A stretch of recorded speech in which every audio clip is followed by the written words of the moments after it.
తాకట్లో ఉన్న మీ బంగారాన్ని విడిపించి ఆ రోజు ఆన్లైన్ రేటుకి కొంటాం. Sharma gold company. అవసరం వస్తే కాళ్ళు పట్టుకోవడం, అవసరం తీరాక కాళ్ళు లాగేయడం, ఇది పాకిస్తాన్కు వెన్నెతో పెట్టినటువంటి విద్య. ఒకప్పుడు భారత్తో యుద్ధం జరుగుతుంటే ఆపన్న హస్తం అందించి ఆయుధాలు ఇచ్చి ఆదుకున్న దేశం ఇరాన్. కానీ ఈరోజు అదే ఇరాన్ను పాకిస్తాన్ బాహాటంగా హెచ్చరిస్తోంది. తన వ్యూహాత్మక మిత్రదేశం సౌదీ అరేబియా కోసం ఇన్నేళ్ల స్నేహాన్ని మరిచి ఇరాన్ పైన కయ్యానికి కాలు దువ్వుతోంది.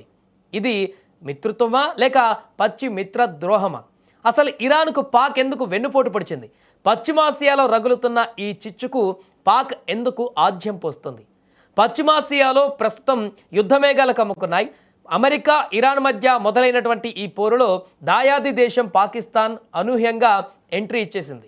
ఇరాన్ తన క్షిపణులతో సౌదీ అరేబియాలోని చమురు క్షేత్రాలను, అమెరికా స్థావరాలను టార్గెట్ చేయడంతో పాకిస్తాన్ ఒక్కసారిగా గర్జించింది.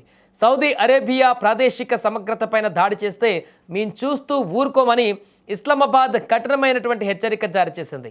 గత ఏడాది సెప్టెంబర్లో సౌదీతో కుదుర్చుకున్నటువంటి స్ట్రాటజిక్ మ్యూచువల్ డిఫెన్స్ అగ్రిమెంట్ను ఇప్పుడు పాక్ తెరపైకి తెచ్చింది. అంటే సౌదీ పైన దాడి జరిగితే అది పాకిస్తాన్ పైన దాడి జరిగినట్టేనని, తన అణుబాంబులను కూడా సౌదీ రక్షణ కోసం వాడడానికి సిద్ధమని పాక్ ప్రకటించడం ప్రపంచాన్ని షాక్కి గురి చేస్తుంది.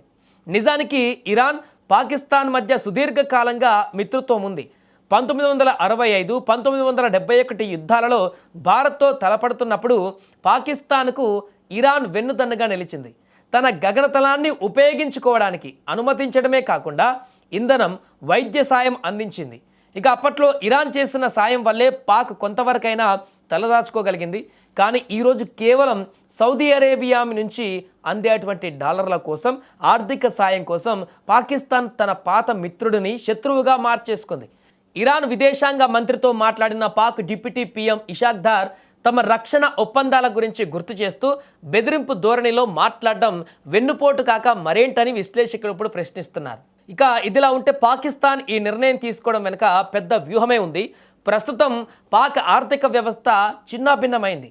సౌదీ అరేబియా ఇచ్చేటువంటి బిచ్చం మీదనే ఇప్పుడు ఆ దేశం బతికేటువంటి పరిస్థితి. అందుకే సౌదీకి నమ్మకమైనటువంటి వాచ్మెన్గా ఉండాలని పాక్ నిర్ణయించుకుంది. ఇరాన్లో షియా ముస్లింలు మెజారిటీగా ఉంటే పాక్లో సున్నీ ముస్లింలు ఎక్కువ. ఈ మతపరమైనటువంటి తేడాలను కూడా పాక్ తన స్వార్థం కోసం వాడుకుంటుంది ఇప్పుడు.